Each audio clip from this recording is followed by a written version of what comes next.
Well, good evening, everybody, and welcome to Charlton Live, sponsored by the British Institute of Kitchen, Bedroom and Bathroom Installation. My name is Louis Meadows. Hope you guys are well. This is the big match preview. On this week's show, we'll be looking back at the 2-2 draw with Wigan at the Valley in midweek and ahead to Saturday's trip up to the Abbey to take on Cambridge United. Joining me to discuss those two games, plus much, much more. First up, top right, is Lewis Cat. How you doing, Lou?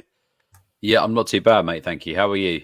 Yeah, are you looking forward to the impending takeover by that crazy Italian man? That was the weirdest story I've ever seen.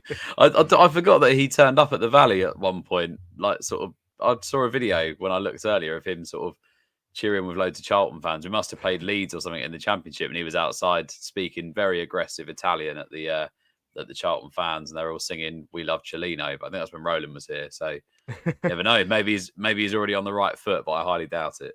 Yeah, no, I mean, it's obviously, we're not even going to discuss it further than that because it's already been quashed. It's just one of the weirder ways to spend a mid-morning on a Thursday. Also, bottom of the screen there is Mark Newbury. How do you, Mark? I'm good, mate. I'm good. And does anything surprise me anymore with our club? No. It certainly doesn't. But like I say, at least that's quickly quashed. So we will look back at the Wigan game. We're going to hear the goals very shortly. We're going to hear, of course, from the Addicks boss, Nathan Jones. We're also going to hear from Chuks Aneke. I spoke to him after the game on Tuesday. Got his second goal of the season. Got one of the worst misses of the season as well. He speaks about his frustration of how it has been quite difficult for him, of course, with injuries this year. Then we're going to look ahead to Cambridge. Jack from Under The Abbey Stand is going to join us to talk about Garry Monk's team and Lyle Taylor and Macaulay Bonne. Obviously, that strike duo that we desperately fear, although I believe Lyle Taylor might not be fit for the weekend. And we'll hear a little bit from Nathan on that game as well. Good evening to everyone in the chat. All hell let loose says good evening, fellow addicts, and Louis Mendez and the Temptations.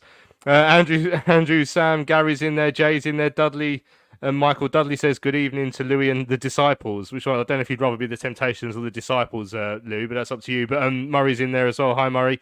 Let us know what you guys made of the game on Tuesday. Any thoughts ahead of Saturday's trip to Cambridge as well? Any changes you'd like to see to the side, or anyone who impressed you on Tuesday you'd like to see keep their place? Let us know in the live comments. Lewis, just before we hear the goals, then it was a strange old game, wasn't it? I mean, I think we should have won it. I think we did enough in terms of creating chances to win it, but then our defence happened again. Yeah, it was a strange game. You're right. I can't quite believe we didn't win it because it felt like we had so many chances, and I couldn't believe. I think the start. I saw quite a few people say on Twitter this had to be the worst defence they've ever seen, and given they've watched us all season, that's some compliment to Wigan. Yeah, it was a weird game, very strange. I thought we were pretty good, and as you say, fell asleep defensively twice, and they were clinical with their goals with Kelman, and I was a bit disappointed to come away with just the point. It would have been nice to get the three, get back-to-back home wins, but you know, I think we're pretty much all but safe now, aren't we? It's like a real downturn for us to be in any trouble. Don't know if it's mathematical yet, but it's got to be pretty close. But you know, the performances have been much better. I think the common theme this season has been that defence.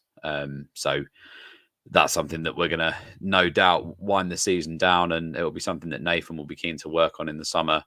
That will probably play into the transfer business we want to do or the way we want to play. So all in all, I think I'm not really expecting a huge amount between now and the end of the season, just as long as the performances are there and we're seeing some, decent shifts from some of the players, and they're putting it in and keeping us entertained for the final few games with safety pretty much confirmed. I think that's all we can hope for, really.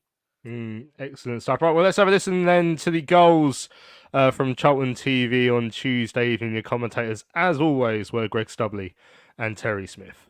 Coventry tried to send Carney through the middle. Didn't quite work, but Gillespie tries likewise. And now maybe May will pick it up, but he's just found his man, but it's an own goal. Now, will that count as an own goal, or will he pull it back for the foul on Hughes? And it looks like he's given the goal. Well, Wigan are complaining, feeling that Hughes was fouled by Alfie May as this ball goes long by Gillespie in a game that hasn't really had a lot in it. It's a massive stroke of fortune that's given Charlton the lead. Johnny Smith again. Smith up against Gillespie, looking to cut inside. Smith does so, saved by Isted, comes out towards Godu, challenge from Hector, and there's Kelman. And Wigan have the equaliser. Charlie Kelman. In a game where Wigan haven't had a lot of chances, have nothing, have an equaliser. We can see that again. I mean, there's two things there. Firstly, just mentioned that he's only got a left foot, and we allow him to cut back on his left foot to get the shot away. A hint of offside as the ball was deflected back in. There's the shot. No, maybe not. Bring it forward. There's space in the middle for Godu, who he finds. Godu back to Clare, forward to Kelman. Chance defence walks about, and the shot from Kelman takes the deflection off Gillespie, and Wigan have turned it around here. The space just opened up. Question marks between Hector and Thomas inside the Charlton penalty area. But it was the movement of Godu that initially created the space. And where on earth is the Charlton defence as Kelman steps forward? It comes off Gillespie, who's trying to retreat that space. Gillespie's coming across from the left-hand side, trying to cover the two other centre-halves who just allow Kelman to go through. Offering himself on the right-hand side. Lualua further right. Now Lualua can he take his man on? No, back inside to Ramsey, who's got a bit of space. Kane Ramsey picks out the run of George Dobson in the area, who turns, lifts the ball back across, and Aneke will jump and finishes! That's a lovely goal from Charlton, a well-worked move. The lifted ball across, picked out Chuks Aneke perfectly, and the Addicks are back level. It's a brilliant ball from Dobson. It's really intelligent from the Charlton captain. Aneke wasn't going to miss this one, was he? Shows his strength at the far post, gets across the ball, attacks it well.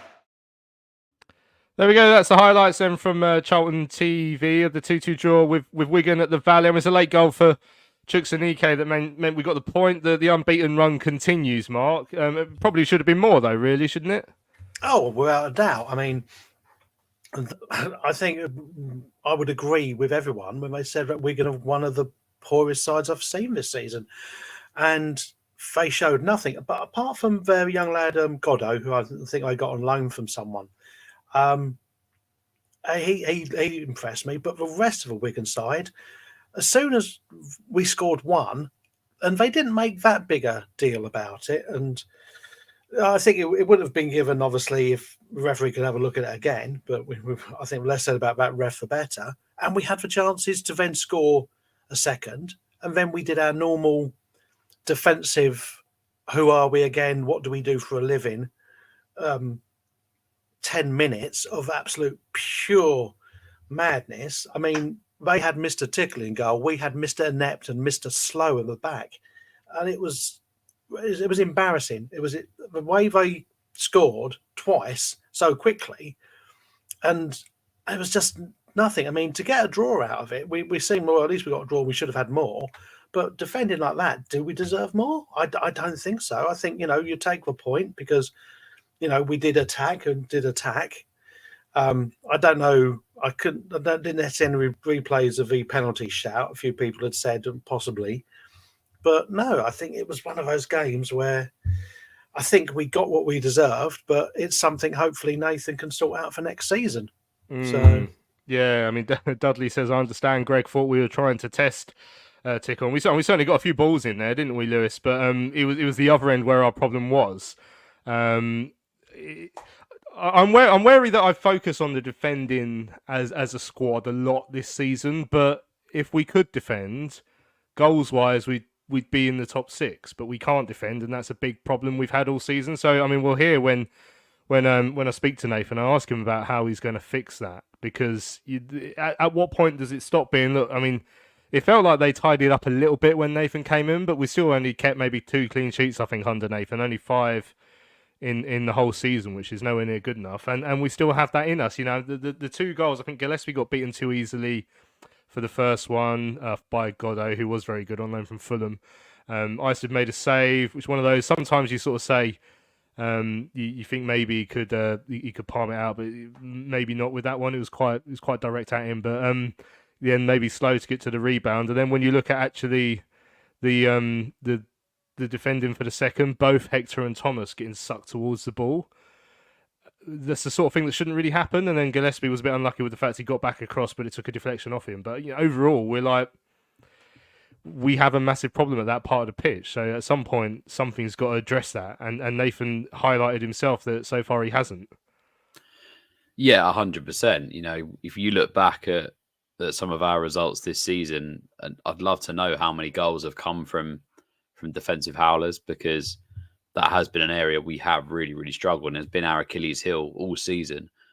I can probably think of at least 10 goals we've conceded where it's come from a bit of a defensive howler, and you're not even limiting it to the odd player. It seems to be that everyone has had their fair share of errors. Even the likes of Lloyd Jones is probably seen as one of the fewer success stories at the back this season. Has been at fault for a few goals this season. Gillespie has come in and he's made a few errors. I remember at Derby, at home, he'd made the error. Hector, we know, obviously, has made a few errors in his Charlton career, and Terrell as well. And, ultimately, we've got the top scorer in the division. We're 15th in the table. And ultimately, that comes down to, we might be good at sticking it in the back of the net, but we're not very good at keeping it out of our own.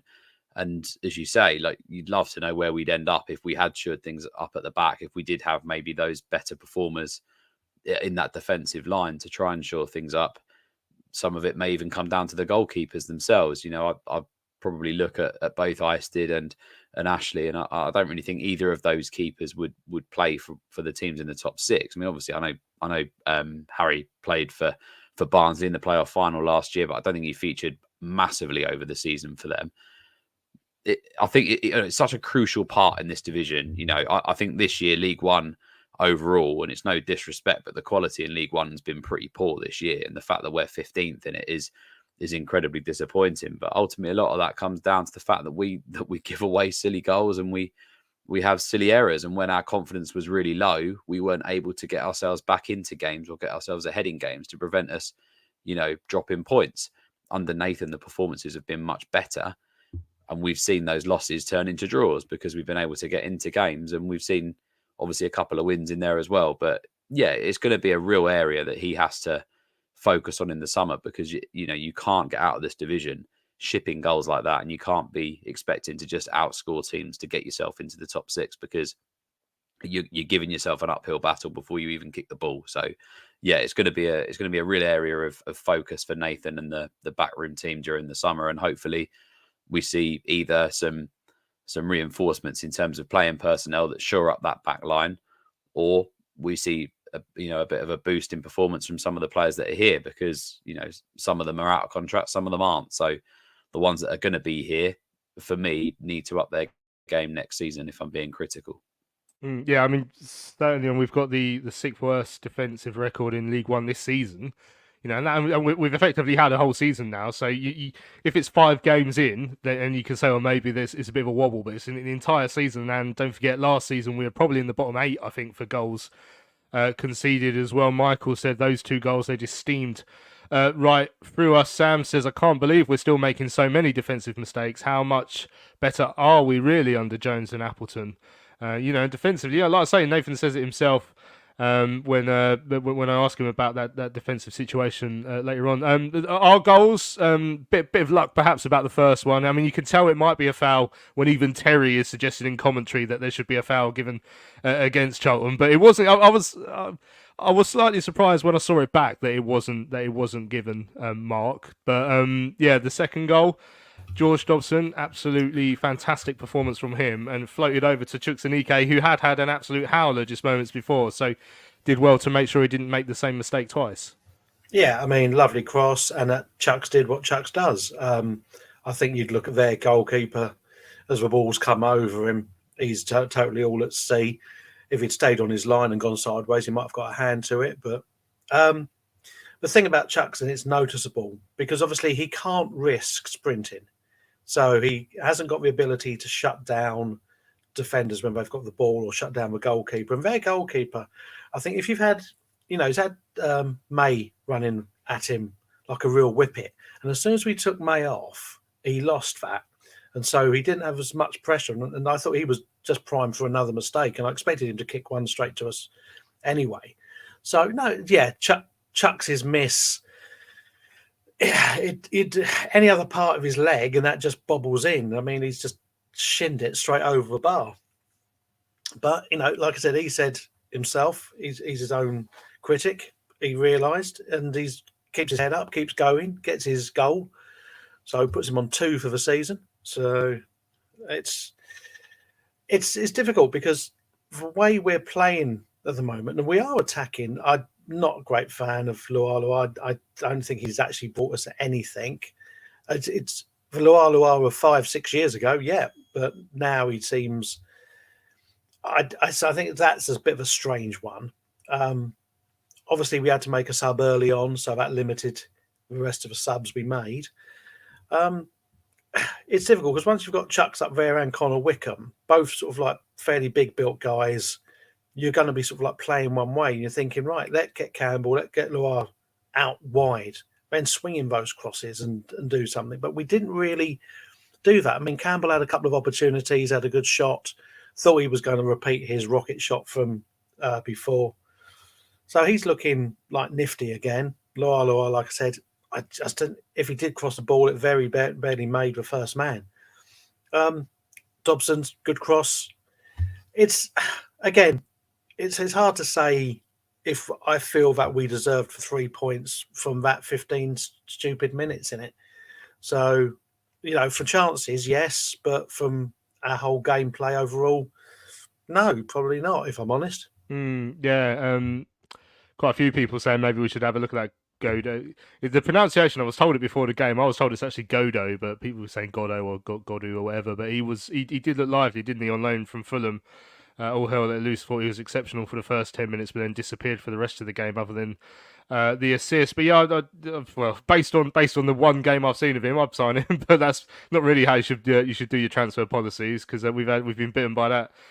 Before. All hell let loose says Luai kept it very basic. I can't see him with us next season. Before, Terrell was by far our best defender, perhaps my man in the match. And partly the problem we've had over the last couple of years is we do have defenders who, for like 80 minutes, can look fairly competent or do their job fairly quietly, but just get it done. But then we have those little brain farts almost, Lewis, and we've had that consistently for 2 seasons now. So at what point do we say, right, 4 different managers have tried to coach these lapses in concentration out of this side? Where does it need changing? Yeah, and it always, like, these rises in performance, if you can call them that, would always tend to tie in with the end of the season and those players being out of contract in the summer. I think we saw it last year. Terrell became a real good performer for us at the back end of the season, earned himself a new deal. I think he's out of contract this summer as well. And it seems to be that he comes alive in the last sort of 10 games. The same with Heck and stuff. We've seen a few better performances from Hector as well. But I agree with you. The players, they've been here a while now. I know Hector and Thomas have been the last couple of seasons. Jones has only had this season, and he's injured at the moment, so you can't really judge. But yeah, these players, if we want to be pushing, we can't settle for the same the players that can't get us up. It's 2 seasons now back to back where we've been like mid-table mediocrity, and we don't want to be that. Our sort of our desire, our end goal is to be much higher than that. We don't want to be sat stewing in League One for years, playing mediocre football, changing manager every 6 months, and settling for that, because we're better than that as a football club. It's pretty obvious that we are. So, we've got new owners in that hopefully are going to invest in the summer and bring in better performers. They say about their their 8-8 recruitment system. How that comes into play will be good to see, because I don't know really if, apart from maybe Alfie and Dobbo, how many of our current players I would call elite within that 8-8 system. So there's a lot of business to be done there if that's what they want to be doing. You're looking at another 6 elite players coming in, and they're the changes that are going to get you further up the division. You know, a lot of these players, they are quite likable. The likes of Terrell, the likes of Michael Hector, people like that. But they've had 2 seasons, they've not got us up. You know, they've not performed consistently. And I think that really is where you draw the line with people like this. If you have serious ambition to push yourself up the division, you have to be a bit more ruthless. And I don't think we have been recently, because I think a lot of our transfer business has been by force of hand, because we've left it too late. We've had ownership stuff going on in the background where we've been left with, you know, the players at the end of the market that need clubs, like, you know, Mark referenced Lualua, maybe a bit of an underwhelming signing so far, because ultimately he was a free agent at the end of January, and that's the sort of player that we're attracting at the moment, because we're in the bottom 8 teams in League One. So, you know, a lot of what we do moving forward is going to come heavily on recruitment, and I really hope that Nathan's the one that leads that recruitment drive in the summer, because the recruitment that we've had so far hasn't been good enough. And that's been one of our major Achilles heels, if you like. You know, the players haven't been good enough. There's been some questionable managerial decisions made in that period as well. And I think now we've got a man who is a manager, who is going to drive us forward, who's got the fans on side, has got us playing better, has got players that we didn't think had it, playing with a lot more confidence and a lot more ability. Let that man lead the charge next season off the pitch of the recruitment, and let him bring in the players that you want to bring in. Yeah, I mean, Andrew says Terrell has been fine at centre-back, not so much when Apple's played him at left-back. Sam thinks, he says it's been harsh on Thomas. He says he's been solid for the last 15 games. He also says, I think Small and Ramsey coming in has highlighted how allergic Tanai Watson is to defending. Well, let's hear what Nathan Jones had to say then on Tuesday after the Wigan game. Then we'll come back and speak a little bit about his thoughts that he gave to me after the game against Wigan on Tuesday.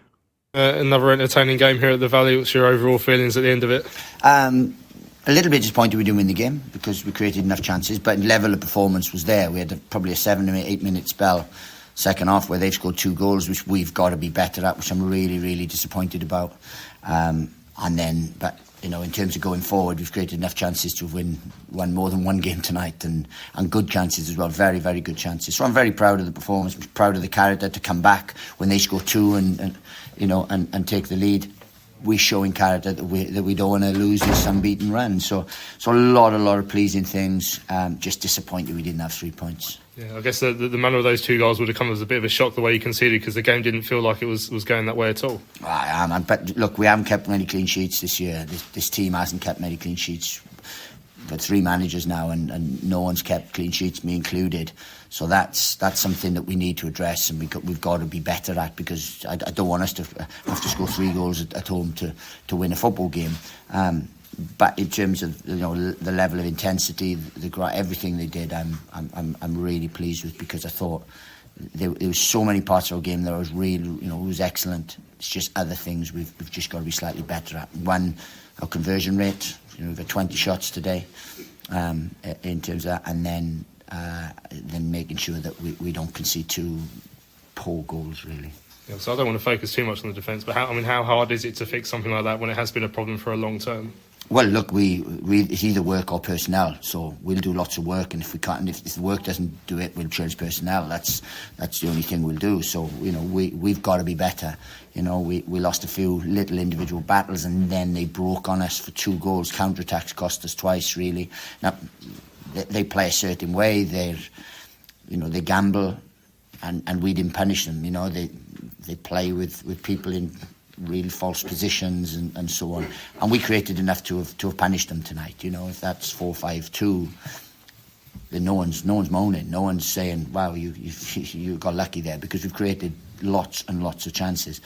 But when you don't put them away, then it's a 2-2 game, and that wasn't a 2-2 game. Yeah, when you talk about that intensity, I guess it's following up from what we saw on Saturday as well, and they are starting to play more in your image, as you said, over the weekend. Oh, absolutely. Look, there's so many positives from it, and then the game changes we brought on, and as I said earlier on in press, we drew a game here at Easter Monday against Stevenage, and we drew today, but this was a better point than the Stevenage one. Against Stevenage one, we were passive, we weren't aggressive enough, whereas today we were front-footed pretty much all the night.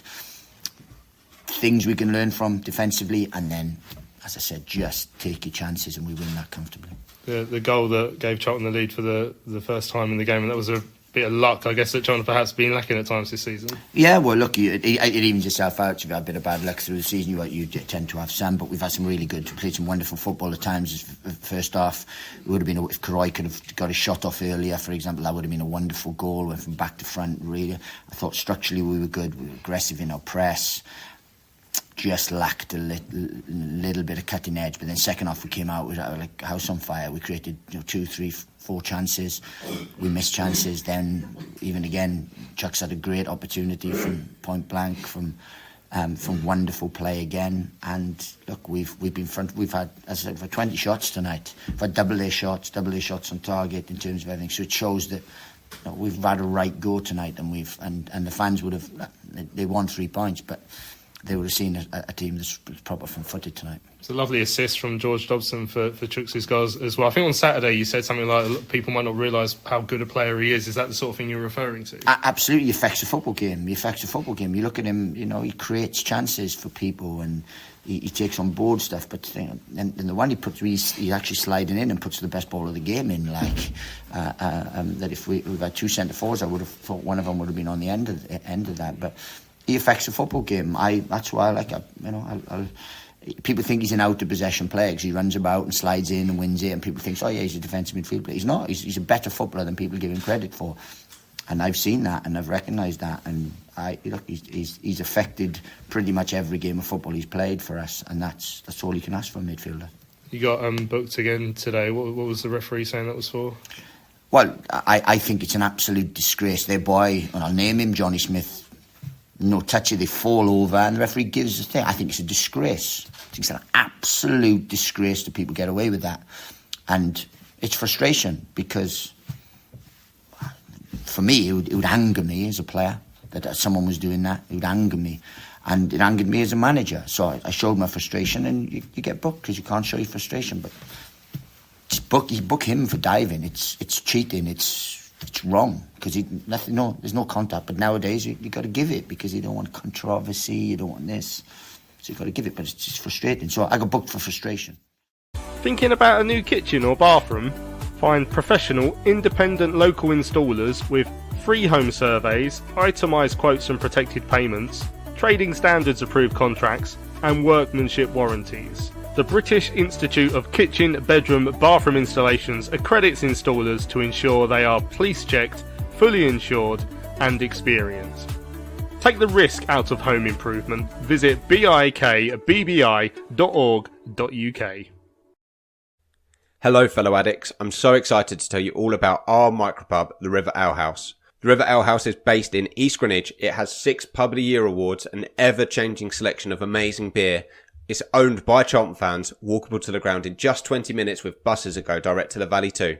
If your matchday routine includes a drink with your friends, you must join your fellow addicts in the River. See you soon. Right, welcome back to Charlton Live. This is the big match preview. Just before the break there, we heard from the Addicks boss, Nathan Jones, talking about the draw with Wigan on Tuesday. Plenty of talking points in that. We're going to hear from Chuks Aneke shortly. We're also obviously going to look ahead to Cambridge later on in the show. But just on, Lou, obviously the Dobson stuff, there was a bit more of it later on in the press conference, which I didn't put in because we didn't have time. But obviously Nathan brought up again how he'd love George to stay, but we know the situation. He's got his pre-contract agreed. Robert says, if it means we have to sign him back, how much does everyone think we should pay? How much is Dobbo worth? But is that even a realistic option? Can you see that happening where we go out and re-sign him after what's happened?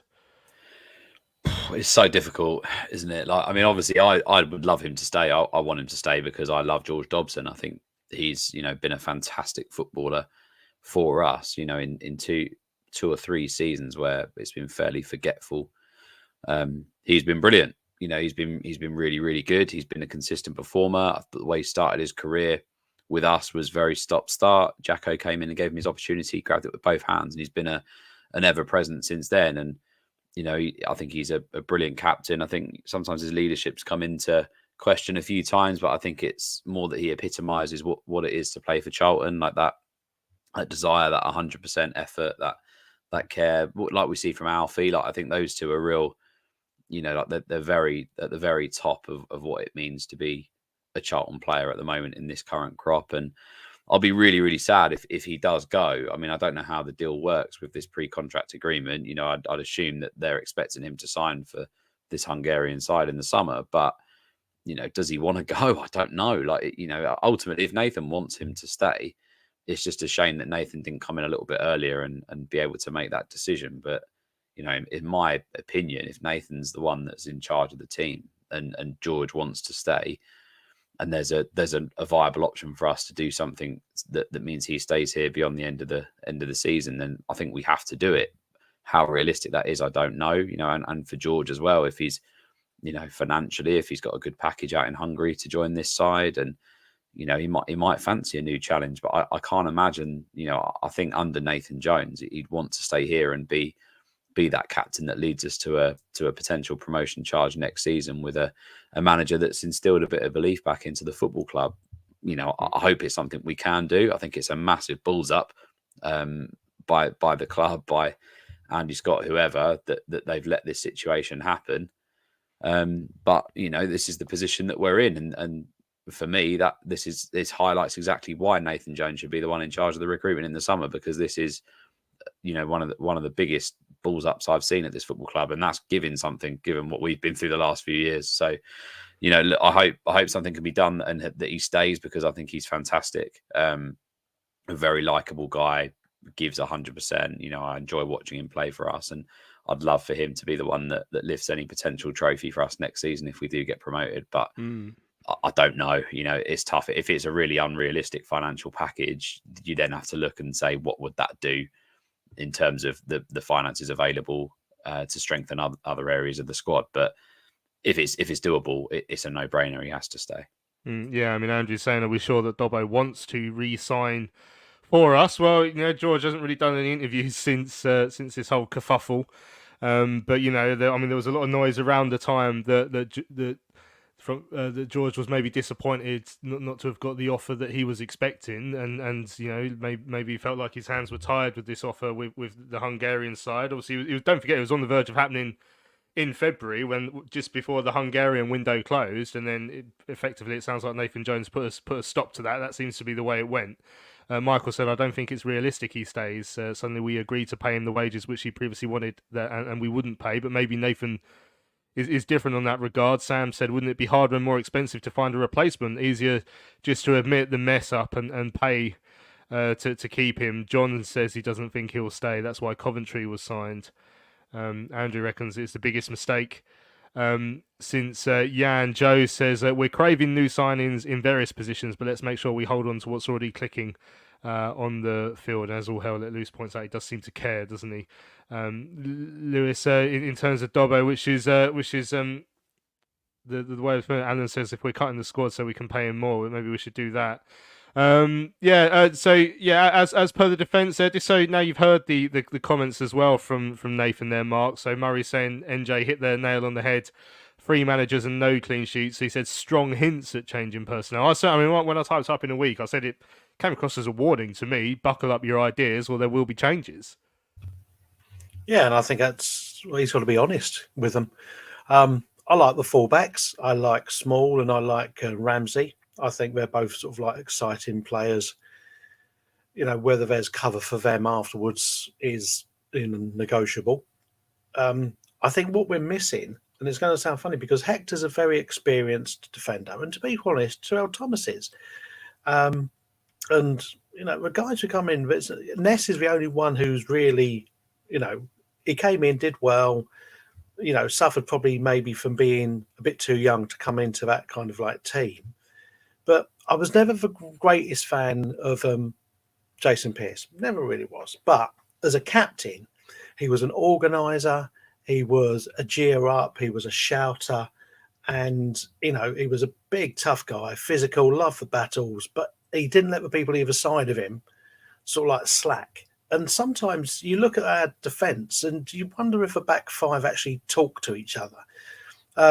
Dylan Phillips used to shout all game at the defence, all game. Harry Isted and Ash as well, it's not their natural thing. And I think communication, I remember saying this many times before on the show, communication sometimes across the back can be the key. You've got to know who's going forward, who's going for guy. I mean, the biggest mistake is both Hector and Terrell went for the same guy on Tuesday night and then just drove straight through past them. And you're thinking, if there's communication, it's like one drops off, one can come across and cover. By the time the cover's there, it's too late. So if all, Jones, I liked what I've seen of him this season. So, we need a Piercy type character. Someone, I don't care, I'm looking through the comments and people saying, oh, maybe Bauer's back. I don't think that's a way to go, to go back to sort of like people like that. I don't think it would be the right thing. There must be a defender out there we can use who's got that thing about them. I mean, if you've played any kind of football, it's noisy sometimes, but sometimes on our pitch, our defence doesn't seem to be talking to each other. And that's been the response for a lot of the games. And I can understand Jones saying, ship up, shape up, ship out. And he's obviously looked at some of our previous games as well. He'd be a fool if he wouldn't, and seen the same people making the same mistakes. So there are people who, when it comes to contracts being handed out, and we do say, towards the end of the season, people looking to impress to get another contract. No one in that defence, and like I say, apart from the two fullbacks, has impressed me enough to be said, yeah, I want to keep you for next year. And like Lewis said, it's the same people who have not done the job properly for us for the last two seasons. So why would you trust them again? Even under Nathan Jones, why would you trust them again?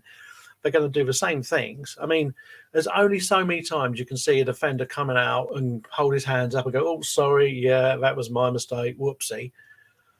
Before you go, well, sorry, you're not good enough. Definitely not good enough. You think you're better than you are. You're not. So, get someone else in who can prove it, try it. That's the way I'd look at it. Excellent stuff. Right, plenty more discussion to be had, but we have got another interview to play, and then we want to turn our attention to the game with Cambridge. So on Tuesday evening, I was lucky enough to speak to Chuks Aneke after his goal salvaged that point for the Addicks 10 minutes from time. Obviously been a bit of a difficult campaign for him once again with his injury problems. But Tuesday, after his miss, when he did get his goal, was obviously a nice night for him. So let's hear what Chuks made of the 2-2 draw with Wigan. Entertaining game at the Valley this evening. What did you make of it? Started well, got up in the game, shouldn't let them back in. We did, and obviously I've come on, I've had a few chances, I had my chance before, and then I had scored to equalise. Overall, it's a point. Disappointing to get a point. Should be beating them. We had enough chances to beat them, and we let them back in the game basically. So we should have beat them. So disappointed a little bit, but it's another draw, and we're still unbeaten. So it's always nice to pop up with a goal, especially one that earns your side a point near the end there. Yeah, definitely. I've been pushing for one. Since I come back, and everybody knows my season. This season's been up and down. I've been injured for a lot of it, but testament to myself. I just keep going and keep when I do play and try and make a difference. And today I was able to score, so they're happy with that. Yeah. A striker like yourself, you love to see a cross being floated over like that one from George is begging to be headed home. Yeah. When the ball when he stands the ball up, your eyes just light up. Do you know what I mean? It's a great ball, and fair play to Dobson. He's been unbelievable. Obviously, the situation with him, but he's been unbelievable. He's been playing unreal, and so he floated a great ball, and I'm happy to score. And was it playing on your mind that chance you had a few moments before that? Definitely, and the penalty miss. I'm my own biggest critic. No one has to tell me. You know what I mean? It stays with me, but in life, you just got to keep bouncing back. I wouldn't be here in my career if I never always bounce back. You take the rough with the smooth, and I always do that. So. Yeah, you mentioned you have had to do that at times this season with your injuries as well. I mean, how frustrating has that been that this occurred again this year? Definitely. you know, I'll go into the summer and have a little reflection. But it's been tough, you know. It's been really tough. I don't want to keep dwelling on it. It's been tough. You know, there's sometimes you go out there and you just think, am I going to be able to like complete, you know, come on and complete the game? You know what I mean? Like, it got a bit ridiculous, you know, a bit embarrassing as well. But I say just keep bouncing back. I don't care, you know, as long as, you know, I'm playing for this great club, you know, I'm just going to keep giving my all. When you say you're going to reflect on it over the summer, what do you mean by that? Think about how it's affected you personally? Yeah, just like mentally, you know, as a footballer, you know, you spend a lot of time by yourself, and you know, it's tough. It's tough in the gym, and you know, I'm a footballer. I'm not here to do, you know, I've said it before, but I'm not here to just be in the gym. You know, it takes a toll on you mentally. So yeah, that's what I mean by that. You know, it takes a toll on you mentally. I reflect and, you know, work on what I can and try and make next season a much better season. Do you think fans understand how hard it can be? Because obviously no player wants to be injured for long term. Well, I can only say, you know, the Charlton fans have been unreal with me. You know, they've been amazing with me. They always, you know, support me. So that's all I can say. You know, I appreciate all the support from the fans. And like I said, as long as I play and I get any sort of minutes, I'll always give my all. What do you sort of set as a target for next year? Do you think about sort of in terms of minutes or in terms of goals or anything like that? Yeah, no, I'm not really setting any targets, you know, and just better than this season, you know, just much better than this season. Hopefully I can play. And, you know, if I play, you know, I'll show what I can do. So just as long as I'm just fit. So I'll go away and, you know, analyse and, you know, try to do what I can do and try to just go again. That's what you can do. As an athlete, as a player, that's what you can do. Obviously, Charlton are quite strong in the forward department this season with Alfie's goals, but it's always nice to ask about the younger strikers, like someone like Dan Carney, who's had quite a breakthrough season. What have you seen from him in training and in games? Well, yeah, Dan's been unreal. You know, he went alone on Southend, and you know he's done well over there, and he's come back and to be fair, he scored goals before he even went out there. So I think it's been a great season for him. You know, he works hard. With always pressing, and you know he knows where the goal is. So you know he's got a bright future, and you know I'm looking forward to seeing where he goes. So yourself and Alfie, as the more senior boys, do you sort of rally around him and try and guide him in how to become the player that he has become so far? Yeah, definitely. You know, I was trying just, you know, as the older players, just try and just like help the young players. You know, just give them a bit of guidance, a little bit of experience. You know, when you can. You know, coming from like youth football to the first team football, it's a jump, and you know, I think some of the young boys done great this year. But you know, just giving them that extra bite and that extra edge that you need. You know, so it's men's football. And yeah, it's very competitive, and you know they respond to it amazing. So yeah, they should be delighted with themselves. Just looking ahead to Cambridge on Saturday. Obviously, Charlton have ended the season pretty strongly with this unbeaten run. It'd be nice to continue that for the rest of the campaign starting Saturday. Yeah, definitely. You know, Gaffer's come in and he's given us a identity. You know, he's made us competitive, and you know it's another game. There's no reason why we can't beat them. We should go over there with the same attitude and you know try to get the 3 points.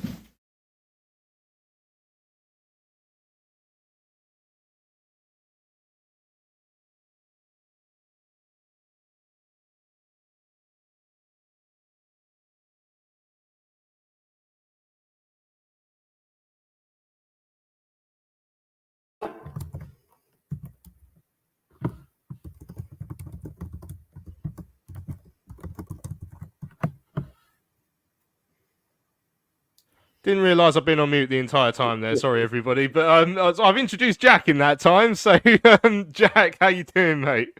Yeah, very well, thank you. Thanks for having me.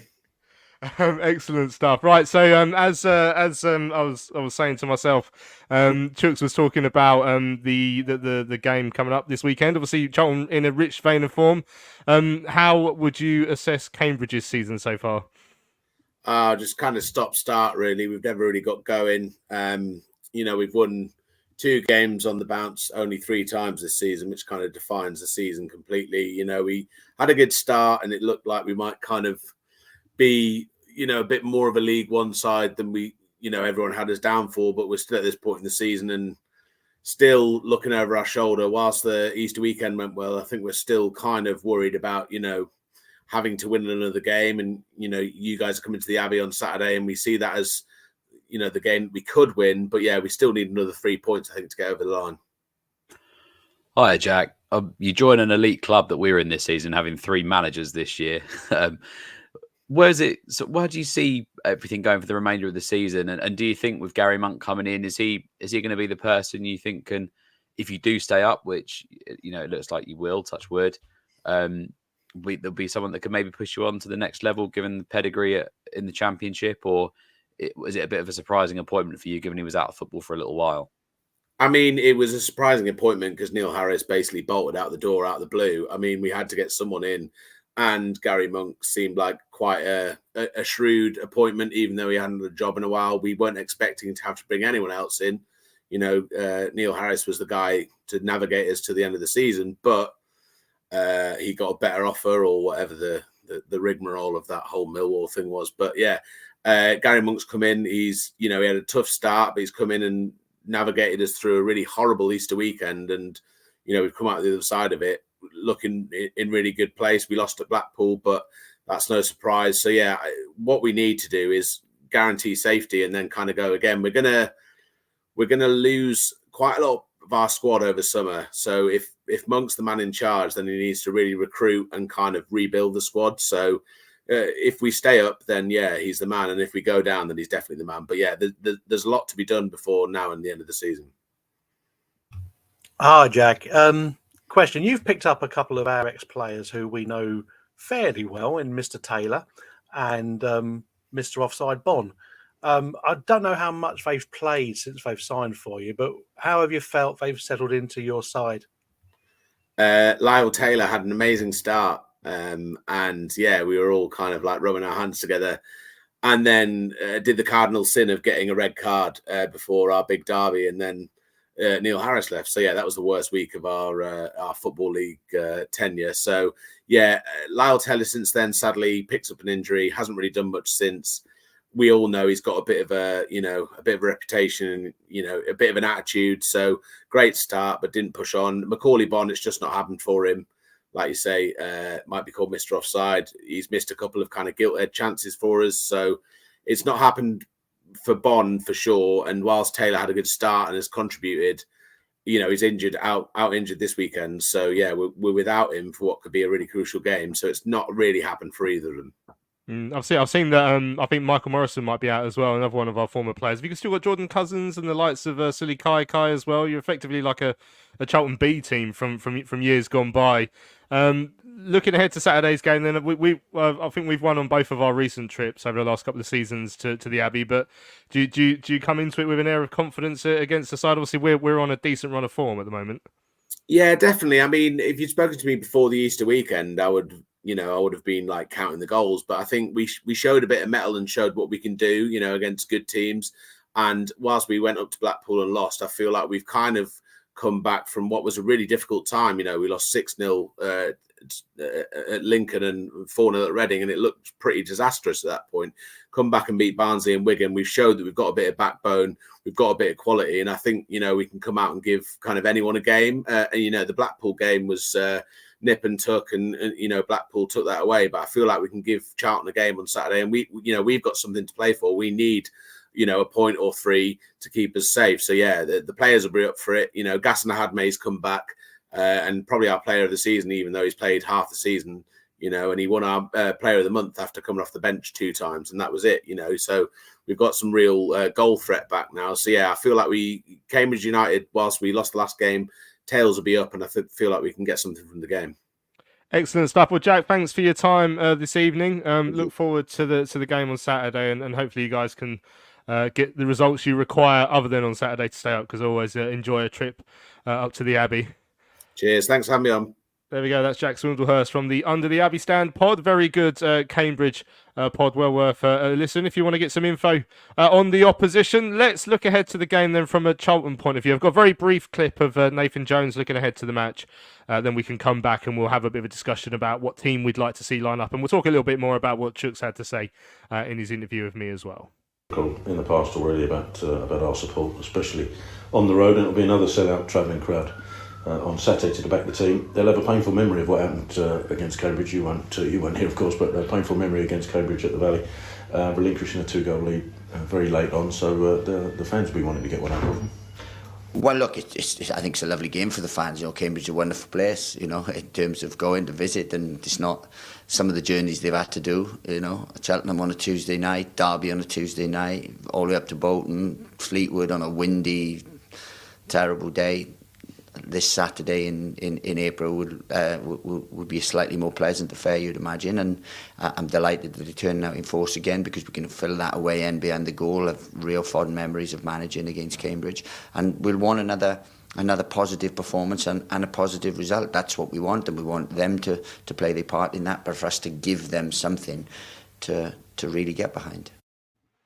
There we go. That's Nathan briefly looking ahead to Saturday's trip to Cambridge. Sounds like he really likes the area, Mark. I wonder if he's ever gone punting or anything like that on the River Cam. But yeah, from our point of view, we are obviously 12 unbeaten now. We are in a reasonable vein of form, although there'll be a handful of those ones that we should have won rather than drawn.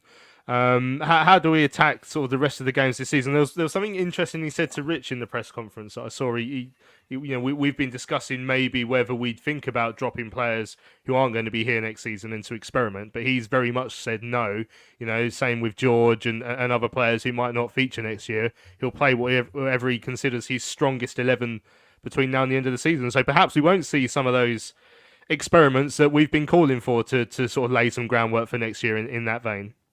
Yeah, I mean, he still wants to win.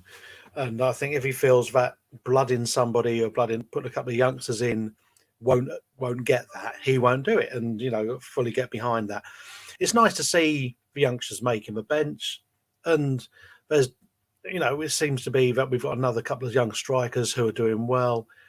However, if you're looking at Ladapo and Wickham and Carnu, Chuks and May, you go and drop one of those out. Now, my thoughts about it are, if he's thinking about Wickham for next season in any way, shape or form, he's got to get him starting alongside Alfie, and then maybe put Carnu on a bench with Chuks. If he's not thinking of giving him a contract, which obviously he's thinking about now, I don't see the point of dragging him along. It's a strange thing. Got slightly off from that. It was watching the Peterborough game last night. They've got 6 players who are on double figures for goals in Peterborough, and you're on a mediocre team. We've got 1 with Alfie May, and so I think what you're going to look for is looking to get goals through the team, and we don't seem to have it. Obviously, Corey was next highest, and he's gone. Leeburn's been out injured. Maybe a midfield with Campbell. If Campbell gets a few more starts, he might get a few more goals. I mean, for me, I'd bring Campbell in on Saturday just to get a bit more. I mean, the midfield 3 I like. I think they're working well. Whether Karoy's got to the end of the season and is now feeling it a bit, because Coventry, I didn't think had the greatest of games on Tuesday, but probably not enough to be swapped out. But knowing Nathan, he might just swap out Bakinson in for him anyway. And up front, does he start with Canu and May again? I don't think you can't drop Alfie, but maybe Canu. And like I say, if he's going to think about Wickham, that would be the only other change. So I can understand wholesale changes. You can say, oh yeah, we've got nothing left to play for, apart from pride and not finishing sort of like maybe 6 points above the bottom relegated team. So I'd get behind Nathan keeping what he believes to be his strongest available side.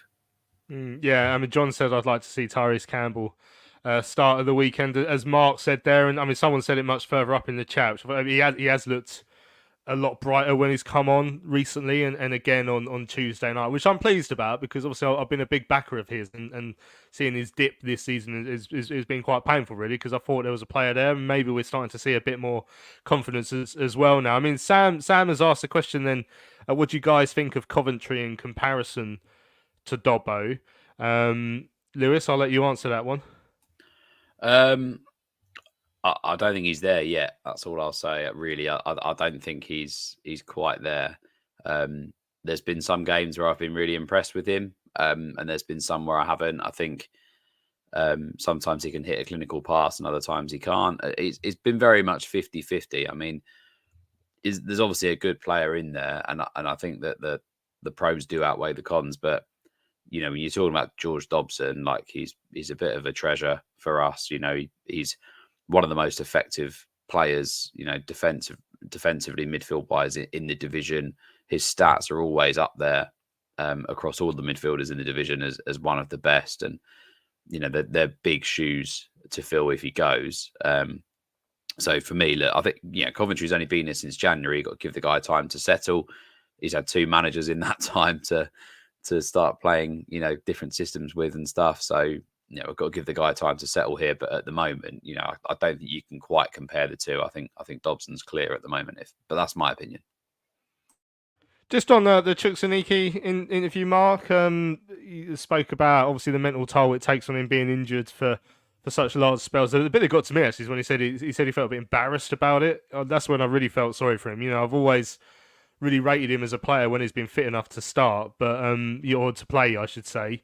But obviously he's had that issue for such a long time with us. He'll be here next season, barring some sort of very strange occurrence, because we still want another deal, and he just can't see how anyone else would take it on. So while he's here, we've got to support him. That's the way I've always seen it.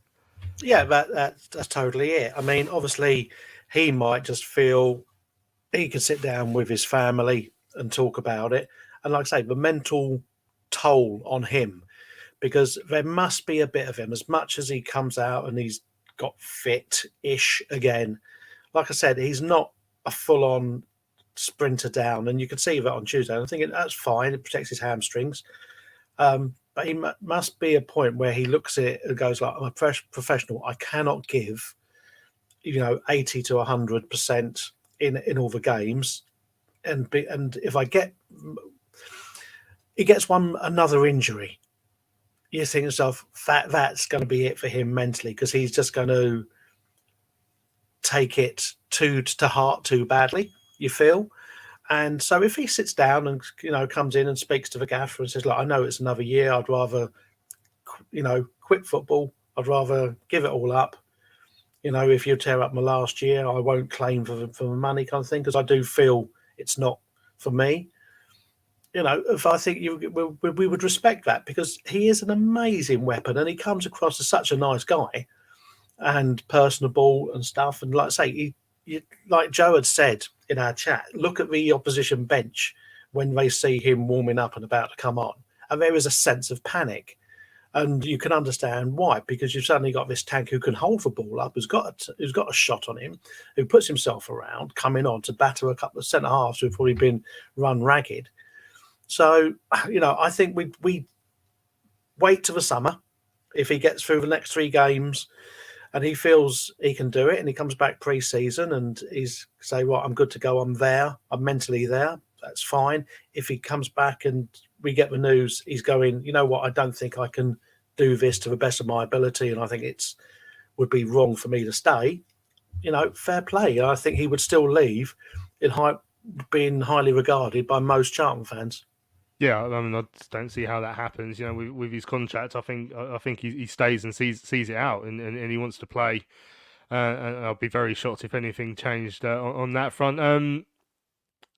All Hell Let Loose says, has Chuks completed a pre-season with us since we re-signed him from Birmingham? So I'm not certain he did this year. The year before, I think he got injured in that behind closed doors game against Welling, didn't he? So maybe he hasn't done a full pre-season with us. All Hell Let Loose also asked the contract position for Tyrese Campbell. Well, we still haven't had an answer either way, do we? And we know he's out of contract at the end of the year.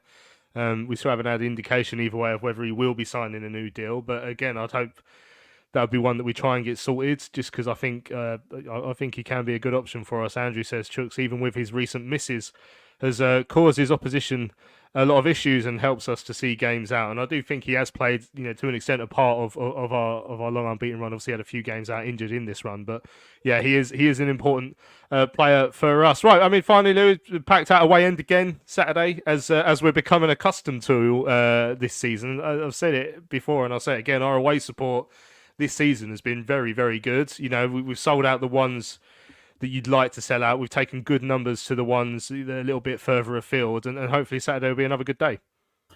Yeah, I mean, it's unbelievable, isn't it? But I mean, I'm not surprised, to be honest. I mean, it always, seems to be that the away days I've been on this weekend, regardless of the results, have all been incredibly vocal. The noise that the away end generate and the away fans generate is unbelievable. So, hopefully we have a good day Saturday.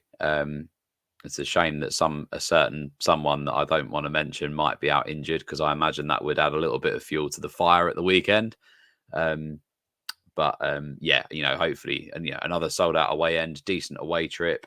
Hopefully we go and get a result, and another great day out for the fans. I mean, it's just unbelievable, isn't it? And hopefully, as we've said before, like, next season's a big one with Nathan, and it feels like everything could hopefully shift in the right direction if that's the case. And we've got this momentum in terms of our away followings next year, then we're going to have a lot of fun, especially if we're at the better end of the table than we are this year. So yeah, fingers crossed to have a good day Saturday. Excellent stuff. Right, we've come to the end of the big match preview. Hope you guys have enjoyed the show. Thanks very much for tuning in. Big thanks as well to Jack from Under the Abbey Stand for coming on and telling us all about Cambridge United ahead of the weekend. Thanks to Lou and to Mark as well. Good to speak to the Perrier. Cheers everyone. So yeah, make sure you hit subscribe in YouTube or on your podcast app as well, so you never miss another show. We'll be back on Sunday morning to look back at Macaulay Bond's hat-trick for Cambridge at the Abbey Stadium on Saturday. But I'm Louis Mendes. Thanks for listening to Charlton Live, sponsored by the Bruce Institute of Kitchen, Bedroom and Bathroom Installation. We shall see you again on Sunday morning. Charlton Live.